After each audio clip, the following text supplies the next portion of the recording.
Today I'll show you exactly how to create powerful reports in Monday.com using dashboards. Whether you want big picture insights, real-time analytics, or a customizable board that tracks your team's performance at a glance. By the end of this tutorial, you'll know how to build, configure, and optimize your own reporting dashboards so you can make smarter decisions and keep everyone up to date. Let's dive right in. In Monday.com, dashboards aren't just another feature, they're where all your reporting comes alive, pulling together data from different boards and letting you see progress in real time. If you've ever wanted more visibility over your projects or just a way to showcase results to your manager or team, dashboards are the way to go. First things first, creating your dashboard. Over on the left-hand side of your Monday.com workspace, you'll find the dashboards icon. It looks a bit like a speedometer. Click it to open up the dashboard area. Now hit the plus Add Dashboard button. It's usually right at the top or bottom, depending on how many dashboards you already have. Give your dashboard a name that's clear and descriptive, like Team Performance Report or Project Budget. This helps everyone know exactly what this dashboard is for, especially if your workspace is busy with multiple reports. Don't stress too much about the name. You can always rename it later if your focus shifts or you want to make it more specific. Next up, we'll start building out your report with widgets. Widgets are the actual panels and visualizations you see on your dashboard. Think of them as the ingredients in your reporting recipe. To add one, just click the plus Add Widget button inside your new dashboard.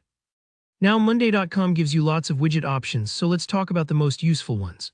The chart widget is fantastic for visualizing things like what percentage of tasks are completed, or how your project budget breaks down. Choose from pie charts, bar graphs, and more, depending on what tells your story best. There's also the battery widget, which gives you a big, bold visual indicator of your overall progress, like a phone battery filling up. That's especially handy if you want a quick health check on your projects without reading through all the details. For deeper analysis, try the table widget. It lets you pull together data from multiple boards. Think of it as your master spreadsheet, but updated in real time. Great for those who love details or need to combine numbers for reporting to stakeholders. And if your work is project-based and timing is key, the timeline and Gantt widgets shine.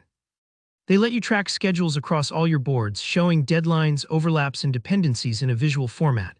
So whether you're a planner or just need an at-a-glance overview, these widgets have got you covered. After you've placed your widgets, it's time to configure them so your dashboard tells the exact story you want. For each widget, you'll select the boards that supply your data. This can be just one board, or you can pull from several if you want a broader report. For example, maybe you want to track marketing and sales together, or see tasks from all departments in a single view. Don't worry if this takes a few minutes. Choosing the right board up front ensures your data is accurate and relevant. Now, let's make your insights sharper with filters and groupings. Most widgets let you filter the data. Maybe you only want to see tasks assigned to yourself, or perhaps you're interested in high-priority projects this quarter. It's a bit like sifting through a library to find exactly the books you want. Here, the filters help you zero in fast so your dashboard stays uncluttered and useful. You can also group data by status, team member, or timeline. This creates richer, more actionable visualizations. Finally, customize how your data is displayed. For example, in the chart widget, you can choose which column to color by, say, priorities get a bold color or team members each have their own. Set your time frames in the timeline widget so you're looking at this month, this quarter, or the whole year, depending on what matters to you now. Every tweak makes your dashboard more meaningful and easier to read, whether you're sharing it with your boss or just using it for your own planning. And that's all it takes. With these steps, you've set up a dynamic, real-time reporting dashboard in Monday.com. If you found this tutorial helpful, don't forget to like the video and subscribe for more tips like these. Got questions about widgets, dashboards, or anything Monday.com? Drop them in the comments and I'll be happy to help out. Thanks for watching. See you in the next one.